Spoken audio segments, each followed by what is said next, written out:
थिपखाय हालामनि नास्रायबिल गामियाव हाग्रानि मैदेर उदखार। क'क्राझार जिल्ला परबतजरा महकुमानि सिङाव थानाय थिपखाय हालामनि सांबान्दा फाट 3 नं नास्रायबिल गामियाव थांनाय मोनानि 8 रिंगासो समाव हाग्रानि मैदेरा फैनानै अशक ब्रह्म आरो सकेन नार्जारिनि न' इन्जुरखौ बिसिनानै माइ जानाय समावनो अन केमेरायावनो सेबखांनायखौ नुनो मोननाय जादों।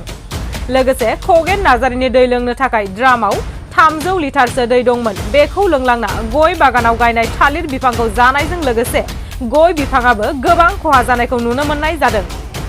मख'नो गोनांदि थिपखाय फरेस्ट बिट अफिसनि मावथि हान्जाया गोब्राब नाजाथाबनानै जाथायसालिनिफ्राय मैदेरखौ होखारहरजोबनो हानानै सान्थि लाबोनो हादों होननानै गामिनि सुबुंफोरा फोरमायदों। आच्छा, मैया हराव जे नोंसिनि गामियावहाय मैदेर फैदोंमोन, मा बुस्थुखौ खहा खालामलांखो बा मा न' बांखौ सिफायलांदों नामा? बेफोरबायदि जाथाय जादों नामा? जादोंमोन। जानायाथ' नैबे मोनसे न'खराव माइ जालांबाय आरो इन्जुर बोफ्लंनानै माइ जालांबाय आरो माइ बस्थाबो आरो लाना थांबावदों आरो बस्था गंब्रै जालांबाय ओमफ्राय बस्थासेखौ लाना थांबाय। बेनिफ्राय एसे लासै बेखौ हगारनो हाबाय आरोखि। बेनिफ्राय आरो बै गुबुन न'खरसेयावबो हाबहैदों। हाबनानै बेहाय मथा-मथि सिगां हाबनाय जादोंमोन। बाहाय माने थालिर बिफां जालांबाय आरो खान्थाल बिफां जालांबाय आरो इन्जुर बोफ्लंलांबाय। बे न'खरसेयाव आरो दैबो लोंलांनाय जादों आरोखि। बाहाय माने माइखौ मोनजानाय जायाखिसै। एसे माइ माबानाय जायगायाव जों अर सुनानै दोननाय जादोंमोन नालाय बेरे। ओमफ्राय सासे न'खराव मोनसे न'खराव आरो बुरैनाव बेहाय माइ बस्थासे जानानै थांदों, इन्जुर बोफ्लंलांदों, माइखौ लानानै थांनानै जाहैदों आरो बे। नोंसोरजोंहाय फरेस्ट डिपार्टमेन्टआ फैनानैहाय सहाय होफैदोंना होफैयाखै? होफैदोंमोन। होफैनानै जों जयैनो खालामदों। जोंनि रायजोफ्राबो थाफादों आरो फरेस्ट डिपार्टमेन्टआबो फैनानै बेसोरबो हेल्प होफैदों। दा जों मा खालामनो, माने मोजां मथन होहरनो हाया। मोनानिबो सम जाबाय, जोंहा जेबो गैया जाहैबाय अरबां बा लाइटफोर।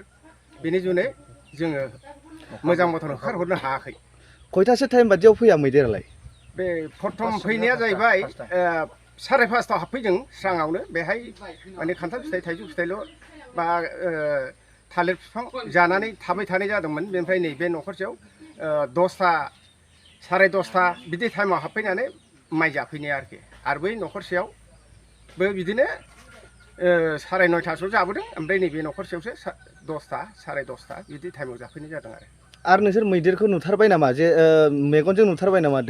मैदेरखौथ' जों फेस टु फेस नुजोबदों। आरो जोंनि फट'बो खेबनाय जादों आरो सरखारनि मानसिफ्राबो फैनानै नुफैनाय जादों आरो।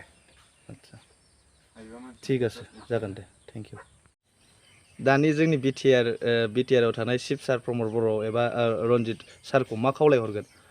दानि जोंनि बे सांमान्दा गामियाव मैदेर उफुद्रुग खालामफैनायलाय दा आङो बेखौनो लुबैदे प्रमद बर' सार बा रन्जित सारनिसिम बे एसे खहा खालामलांनायखाय जोंनो माबा अनसुंथाइबो हरो खोमा। 3 न'खराव जालांदों नालाय, बिनि जुनै आङो प्रमद बर' सारनाव माबा मोनसे जोंनो अनसुंथाइ हरो खोमा। बिनि थाखाय आङो रायजोनि जानानै बेखौनो खावलायहरनाय जायो जे सारनिसिम।